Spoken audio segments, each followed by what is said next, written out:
Bonjour à tous chers élèves de première année. Aujourd'hui, la dernière vidéo de théorie de trigonométrie. En effet, il y en a deux que vous pouvez retrouver sur cette chaîne. Les avez-vous vus?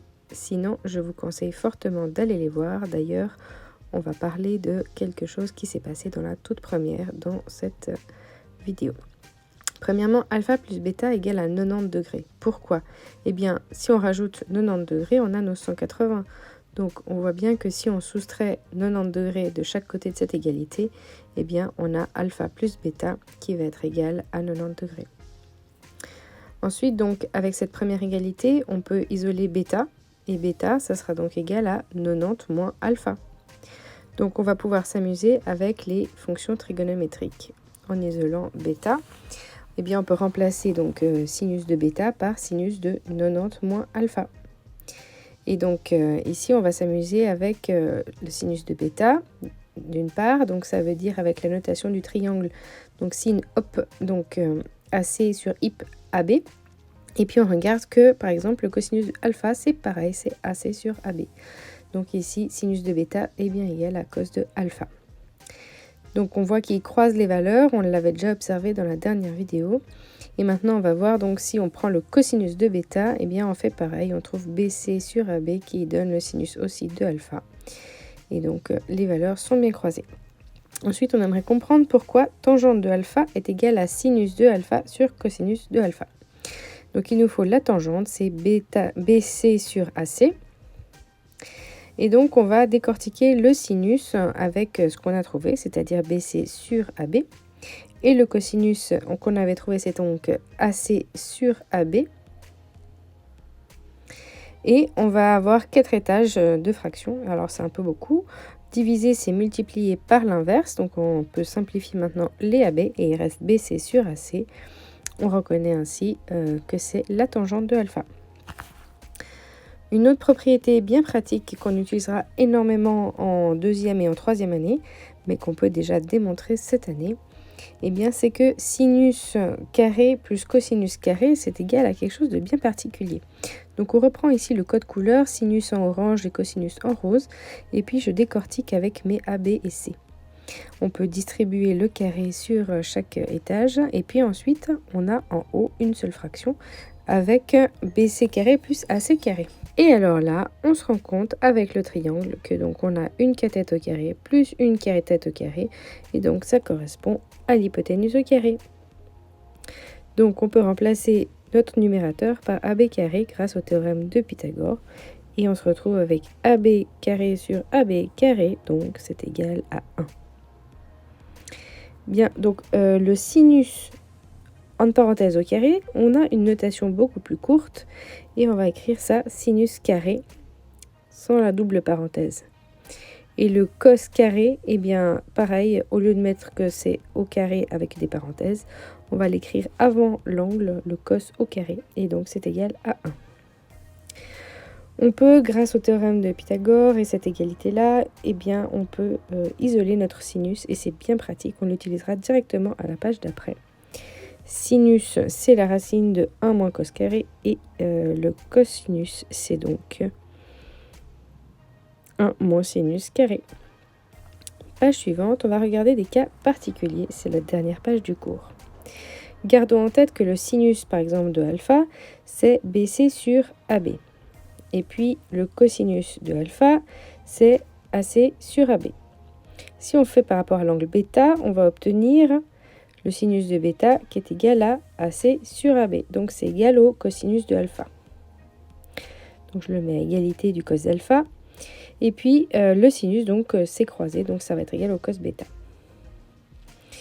Ensuite, on peut encore écrire la formule de la tangente, puisque ça sera utile plus tard. Et on sait que donc la tangente, c'est égal à sinus sur cosinus. Donc maintenant, avec ces petits rappels et la notation du triangle, on va regarder le cas où l'angle alpha est très petit.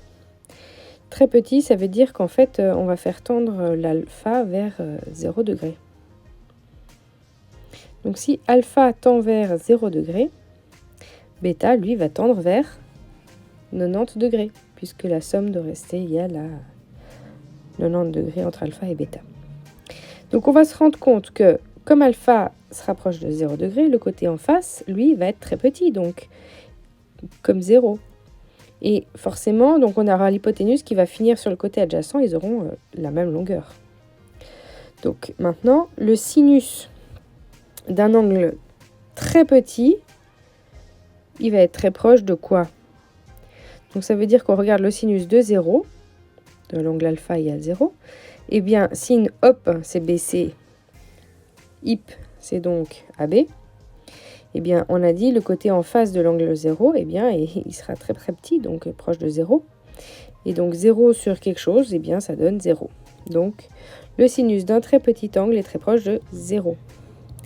Comme les valeurs sont croisées, on sait que le cosinus de bêta, donc de 90 degrés, est donc proche de 0 lui aussi.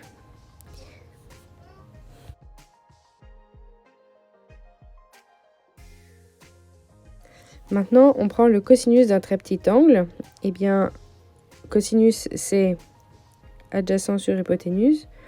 Et donc, on va se retrouver avec adjacent et hypoténuse qui vont avoir la même taille. Je les ai mis ici dans la même couleur pour signifier qu'ils sont à égalité. Donc, AC sera égal à AB.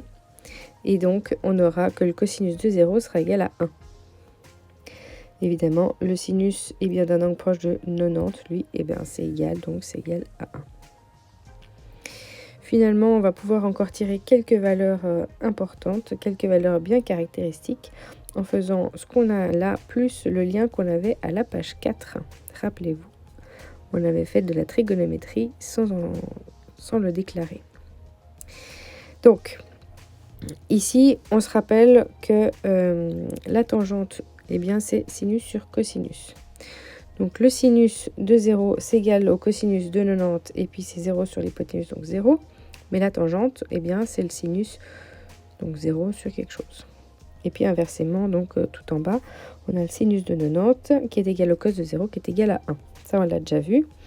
Et puis, donc, cette fois-ci, on a un petit souci de domaine, puisque, eh bien, le cosinus de 90... eh bien, comme ça vaut 0, eh bien, ça va donner quelque chose d'impossible. Donc, ça nous explique pourquoi la calculatrice nous avait dit qu'il y avait quelque chose d'impossible. Dans la deuxième vidéo, eh bien, on avait ici pas compris pourquoi il y avait un problème de domaine. Eh bien, en fait, dans la tangente se cache une division. La division où il y a le cosinus au dénominateur. Ensuite, il va falloir s'intéresser au sinus et au cosinus de 30 et 60 degrés respectivement, et puis au sinus et cosinus de 45 degrés.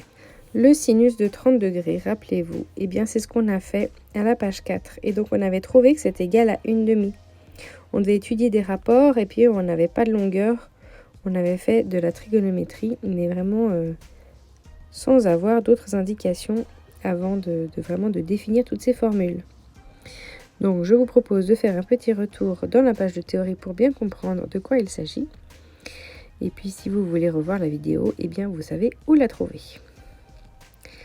Donc l'idée ici, c'est de faire appel à notre triangle qui va être rendu équilatéral.